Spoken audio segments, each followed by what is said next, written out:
Dragonhide interiors, two-piece tailgates, reimagined Ford Model Ts, and a kissing car? Yes, you have to come up with something crazy if you want to beat the establishment. That's what the Kaiser-Frazer car company tried to do in the immediate post-war years. But did they succeed?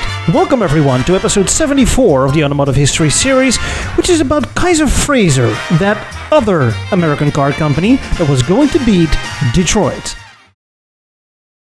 During the war years, the entire American economy, and therefore the American car industry, was turned upside down to produce war material. The so-called arsenal of democracy produced countless guns, ammunition, planes, ships, and jeeps. Almost all resources went straight to the war industry. This also meant that the average American in some way had to pitch in. Besides the total ban on production and sale of new passenger cars, starting in 1942, the general public was challenged by gas rationing, lower highway speeds, and ride-sharing programs because God forbid you drive alone, because when you drove alone, you drove with Hitler. But it was the total ban on sales of new vehicles that effectively meant no new cars could be purchased in the coming years. And this was a little getting used to for Americans, which already had the habit of buying a new car every couple of years or so. As soon as the war was over, the demand for new cars would be huge. It would be open season on the car market. As long as it had four wheels and an engine, it would practically sell itself.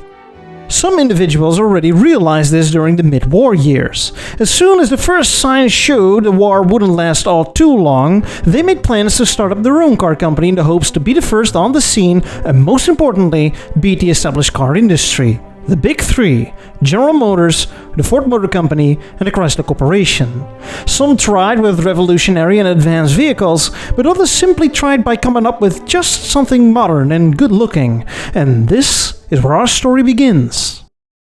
And so our story begins with a man with a vision. Henry Kaiser, a multi-millionaire and industry tycoon nicknamed the Idea Man because he had an extraordinary sense of thinking outside the box and coming up with unorthodox and original solutions that actually worked, which made him rich. He saw an opportunity to get even more rich by entering the car business as soon as the ban was lifted, and be ready to be the first and beat the Big Three. But this man knew nothing about building cars, but hey, building a car is probably the same as building a ship, right? And so a second man enters the picture, Joseph Frazer. Mr. Frazer might have lacked a creative mind, but he knew all the ins and outs of the car industry, as he had been working for various companies throughout his career. He was one of the many fathers of the military Jeep, and his latest endeavor was becoming the big boss of the Graham Page Car Company. Although a few war contracts brought in some money, the brand was financially struggling, but Frazer would set things right, as he was also dreaming of releasing a fresh new car as soon as the war was over. And so, around the time the first American tanks rolled into Berlin, Mr. Kaiser and Mr. Frazer met each other and found that they shared similar ideas. One knew everything about running a car business and had all the contacts around Detroit, but was short on cash. And the other one had innovative ideas, unlimited play money, but no understanding of cars. A golden combination was formed. In less than a week after their first meeting, the gentleman publicly announced a new car was coming your way. The race against the clock had begun. In general, it's a near impossible task to start up a successful car company, much so back then as it is today. But no worries, with the money and contacts the two men had, they set up everything that was needed to run a car business in no time. For instance, they leased among one of the largest factories in the world at the time, the Willow Run plant, which was a former airplane bomber factory. They called in loads and loads of metal presses, paint booths, assembly lines and whatnot, but the one thing that was missing was an actual car that was going to be built there. Once again, no problem. Both gentlemen already laid some foundations by working separately with car designers and engineers before they met each other. Mr. Frazer hired Howard Dutch Darren, who made a few preliminary designs for a car of the future for the Graham Page Company, and Mr. Kaiser also had some ideas of his own, mostly in the direction of a low-cost and compact people's car, one that came as a unibody instead of a body-on-frame that was also front-wheel drive. Very modern ideas at the time. But, as always, it's easy to design a car, but it's hard to design a functional car, one that actually doesn't drive too bad and is also fairly easy to produce and assemble. And during this process, some corners were cut. Mr. Kaiser was fascinated by front-wheel drive, which was quite a novelty in the land of rear-wheel drive. After endless trying and testing, this idea had to be abandoned. Mr. Frazer had to let go of designer Dutch Darren's wild styling exercises in favor of a more plain design to save on production cost. And although there were quite a few ideas for a brand new engine, the idea was quickly dropped as it would cost way too much time and effort. Instead, the company would rely on the trusty old Continental 6-cylinder engines. A straightforward and boring choice, but the competition didn't have anything exciting or new either. After all, top priority is to just build a car before the competition got around to it. It was also decided that Mr. Frazer's car company, Graham Page, would be scrapped and turned into a new brand called Kaiser-Frazer. After some designing and testing, this new company was ready to launch their first car in the spring of 1946. That's pretty much just over a year after they first met. The car they were about to sell was developed in an astonishingly rapid 90 days, which is mind-boggling when you consider that the average development time of a new car was around 3 to 4 years. And so, in 1946, just around the time the Big Three slowly started the transition from making tanks back to making passenger cars again, which were warmed over copies of pre-war models anyway, here comes Kaiser-Frazer Corporation with the launch of the very first car. Well, two cars in fact. In a very last-minute decision, it was decided to split the one-car design and spread it over two brands, each with their own models and trim lines. These cars were the lower-priced Kaiser and the higher-priced Frazer. In terms of pricing, the Kaiser was comparable to Dodge and Oldsmobile territory, but the Frazer was going up against the more expensive Packards and Lincolns. The designs of the cars were very modern and fresh, albeit a bit generic. They were among, if not the very first American cars to feature the so-called pontoon or envelope styling, where the separated front and rear fenders were eliminated and pushed into one clean body shell. This was one major advantage of being a startup company over being a massive and cumbersome established giant. It would take the Big Three a few years or so before they featured similarly styled cars. The styling of the Kaiser and Frazer cars can be best described as a typical upside-down bathtub design, what would later be adopted by such brands like Hudson, Mercury, and Packard. And as much as the exterior was modern, but a bit dull, the inside, however, is what won people over. During these years, most interior colors were much like your grandma's retirement community room, drab and dull. But the Kaiser and Frazer interiors came in pretty lively color combinations. These colors would be seen as daring in the late 1940s, but became very popular by the mid-1950s. So this certainly set Kaiser-Frazer cars apart from the rest for the coming years.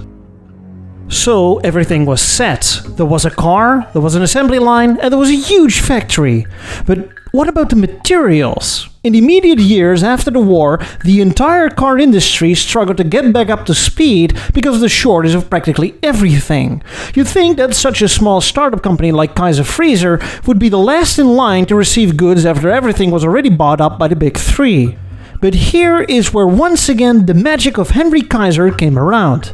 Through his many contacts and unusual switching of production chains, he managed to receive a few tons of steel here and there.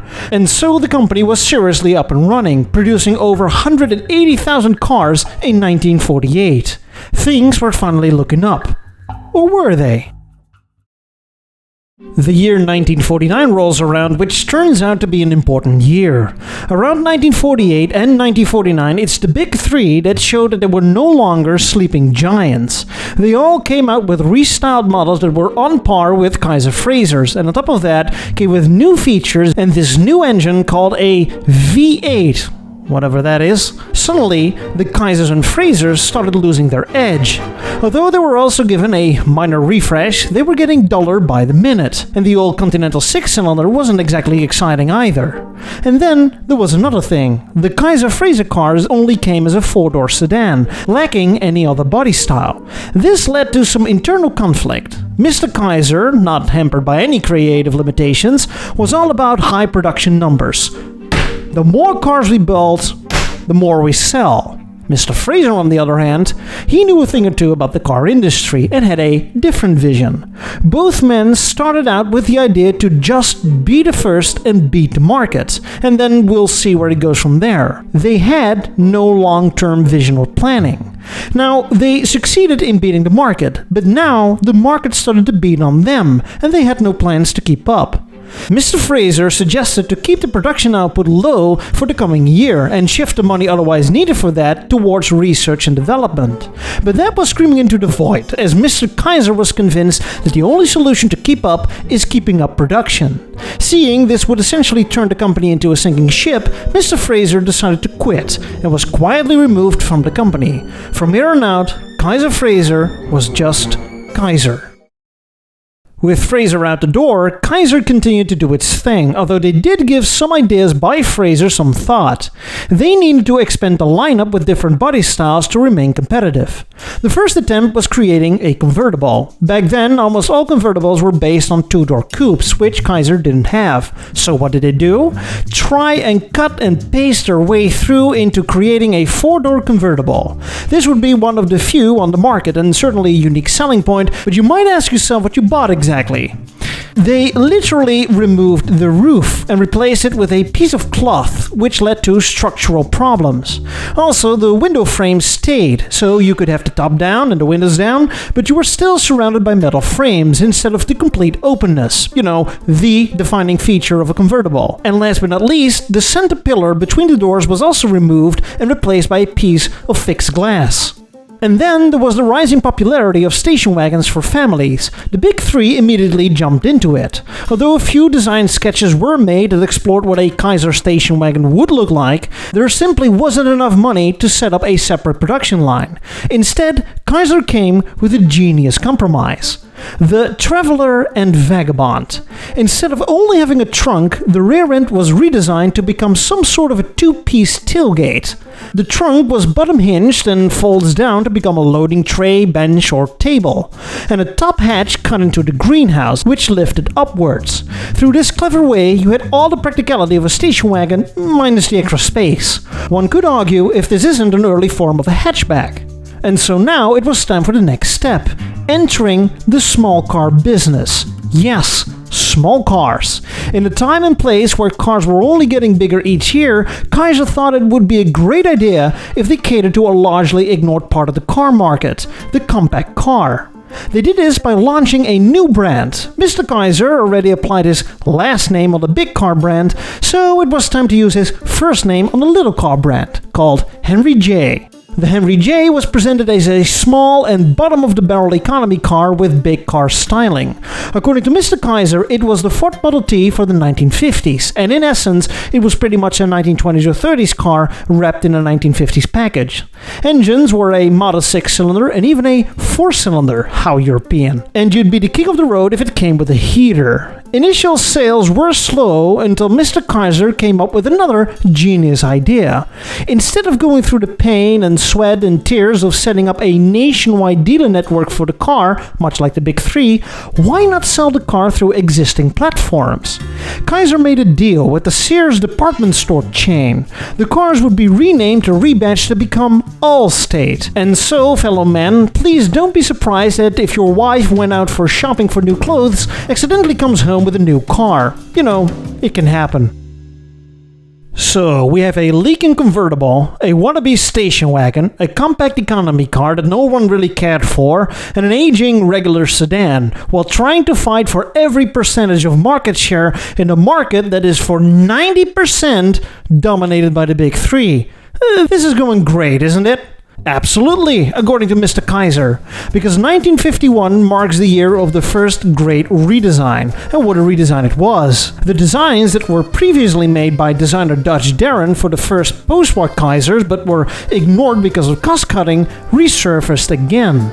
The new Kaisers were given a more pronounced belt line thanks to the so-called Darren dip at the C-pillar, and the greenhouse was certainly groovy or funky, with wide-open windshields and something of a Hofmeister kink in the C-pillar. inside there was an entirely new thing going on. Kaiser offered so-called Dragon package for the top-of-the-range models. The Dragon appearance package introduced highly unusual fabrics on the inside and an optional vinyl roof on the outside. A vinyl roof. That's about 15 to 20 years too early, as vinyl roofs only became popular in the mid-60s. And not just a standard black vinyl roof, but colored vinyl roofs with different textures. You had all kinds of dragons, like the Golden Dragon, the Emerald Dragon, the Silver Dragon, and even a Tiki-themed dragon that came with bamboo-styled vinyl roof. This was truly ahead of its time, as appearance packages such as this weren't really common until the second half of the 1970s. Anyway, in 1953 some big changes were coming up for the Kaiser brand. After trying for a few years, the compact Henry J and its all-state cousin had to go. There is a difference between low cost and cheap, and both cars were simply cheap. And then there was the ever-present force on the big three, as their stripper cars, like the absolute base-level version of the full-size Chevrolets, Fords and Plymouths, were only marginally more expensive than the small Henry J. The discontinuation of Henry J more or less coincided with the purchase of Willys Overland, best known for their Jeep products, which were mostly off-roaders and SUVs, but also their compact Willys cars. The Willys Aero model would be some sort of replacement for the discontinued Henry J cars. But all of this didn't help Kaiser, as sales were dropping each year. Despite offering highly customizable and attractively styled vehicles, underneath, time stood still. Kaiser was getting passed left and right by the competition.